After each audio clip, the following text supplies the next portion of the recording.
computação quântica. Vai dar uma dor de cabeça, vai acontecer, mas não vai acabar. Não é um risco existencial. É porque a rede vai risco pras atualizar para moedas. pós-quântico, né? Vão ter... É aquilo, os bitcoins que estão P2PK lá do Satoshi, dos primeiros anos, o computador quebra muito rápido. Então a rede vai ter que se atualizar em relação a isso, né? Então, aí tem a questão de você transacionar duas vezes, né? Fazer duas transações, porque o ataque do computador quântico ele vai tanto nos endereços, lá principalmente os endereços P2PK, acho que vão ser os primeiros que a galera atacaria.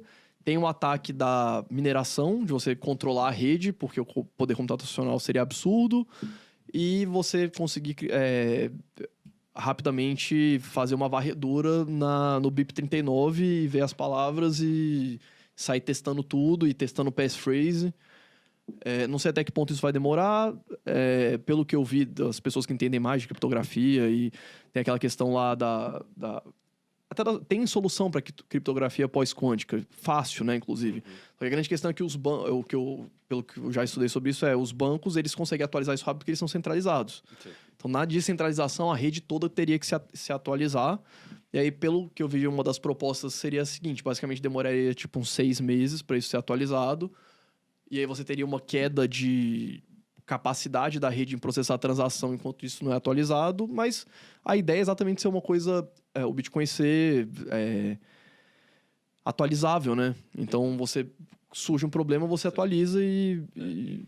Tipo, no fundo a gente fala que o Bitcoin é imutável, mas o Bitcoin, no fundo, ele é um protocolo, ele é um software, ele é um programa de computador.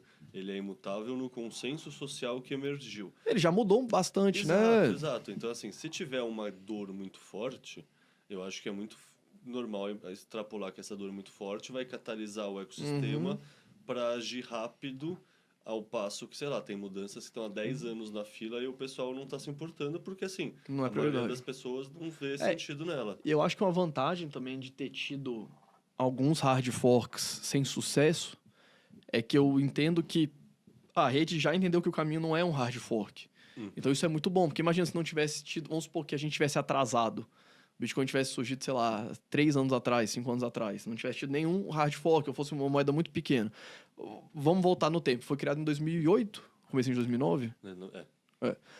Vamos supor que o computador quântico tivesse começado a surgir ali e no ponto de 2012, 13 já tem um computador quântico porrada.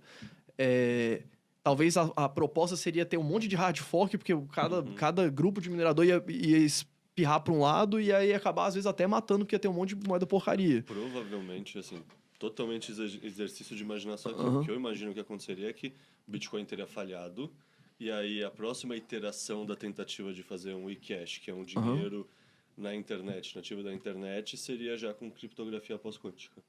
Sabe? Seria só mais uma iteração nessa busca por um dinheiro digital, que aí depois descobriram que era importante ser descentralizado, daí eu descobri que também é importante ter criptografia pós-quântica, basicamente.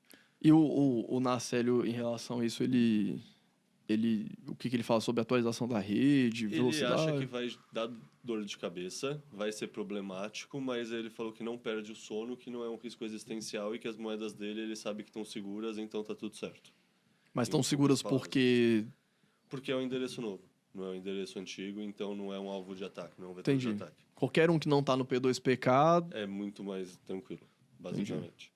Cara, você falou bastante do Michael Saylor. Você deve ter ficado curioso com o que a MicroStrategy está fazendo e ter se informado. Sim. Qual é a sua visão sobre isso?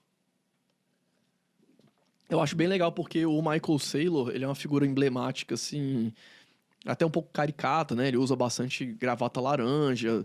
E ele é um cara que ele era do Legacy, né? Total, ele investia em ação na Microsoft, Apple e tal. Pelo que eu sei da história dele, ele teve contato com o Bitcoin em 2017, provavelmente naquela alta. A empresa dele é uma empresa de software, mas basicamente eles começaram a acumular Bitcoin, só fazer isso desde então. 2020. Foi 2020? Foi na alta de 2020. Então foi na alta de 2020.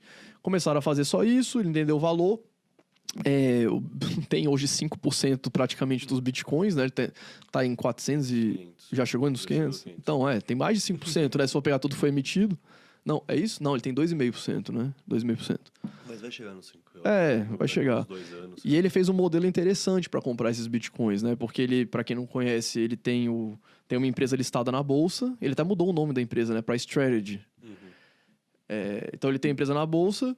E aí o que ele faz? Ele emite debêntures que tem regras específicas de conversão para comprar Bitcoin. Então ele compra Bitcoin com dívida. Ele toma dívida e compra Bitcoin. O que eu sei das emissões que ele fazia é que as primeiras ele emitia com uma dívida muito pequena. Com juros muito pequeno. Hoje, ele emite as dívidas com cupom 0. Então, ele não paga juros.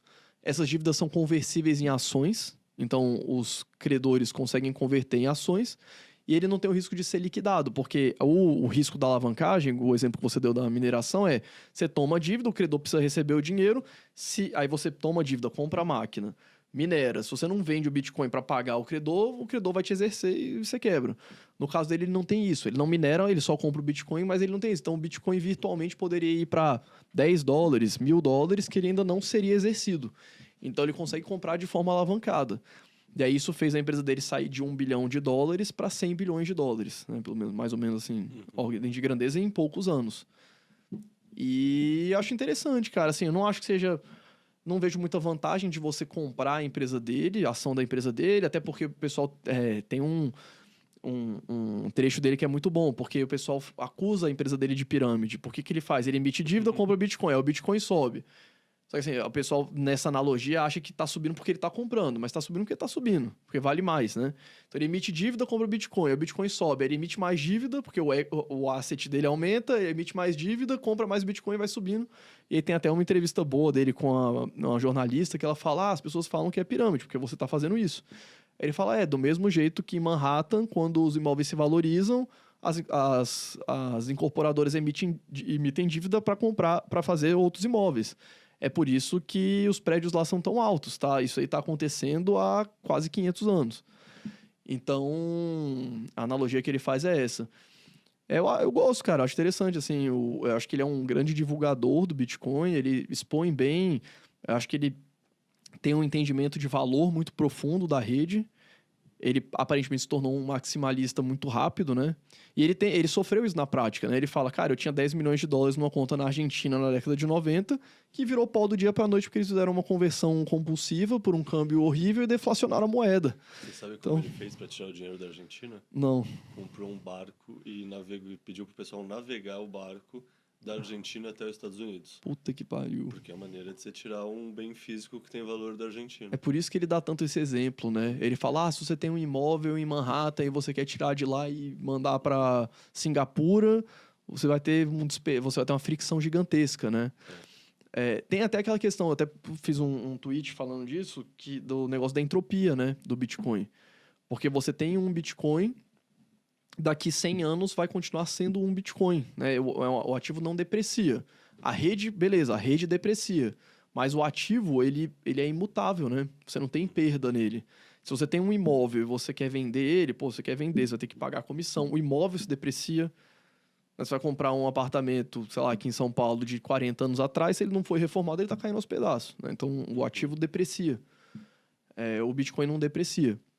Então, é um ponto que é interessante para quem quer acumular patrimônio, porque você tem um ativo que ele não deprecia e tem uma liquidez absurda, né? Cara, quando você ficou sabendo que você ia vir num podcast Bitcoiner, sabe? Um pessoal que é mais maximalista, que você conhece o Álvaro também, mais maximalista, você deve ter imaginado que a gente ia tocar em alguns assuntos. Tem alguma coisa que eu deixei de fora na pauta que você acha que era legal que você tivesse trazido e que você queria comentar? Cara, acho que de cabeça não. Acho que se ficasse, a gente ia ficar aqui umas 5 horas falando de um monte de coisa, mas... vai ao infinito. Eu acho que é isso. Acho que não vejo nada que tenha faltado, assim. Assim, dá sempre pra gente ir explorando mais a fundo, todo em detalhes, outras coisas. Tem a questão também de... Não tem a ver com Bitcoin, não sei se em algum dia vai ter, mas o pessoal fala de tokenizar a ação, né? De forma de você tokenizar a ação para você descentralizar a custódia delas. Mas, de novo, tudo que foge um pouco do Bitcoin, que vai para outras soluções, eu não consigo ver muito valor em relação ao que a gente já tem hoje, né? O que eu posso te falar sobre isso é assim, eu acredito, né? Que, assim, Tem um paper da Fidelity que eles lançaram em 2022 que chama Bitcoin First, que eles colocam 2 cenários hipotéticos de crescimento do mundo de ativos digitais. Tem o cenário multi-chain, que é um mundo multi-chain, onde o Bitcoin fica como uma reserva de valor, o ouro digital, mas ainda existem outras blockchains que executam outras coisas. Tem, sei lá, uma Solana fazendo meme coins, tem uma Polygon fazendo stablecoins, etc. Daí tem uma outra visão que é a visão do crescimento em camadas do Bitcoin.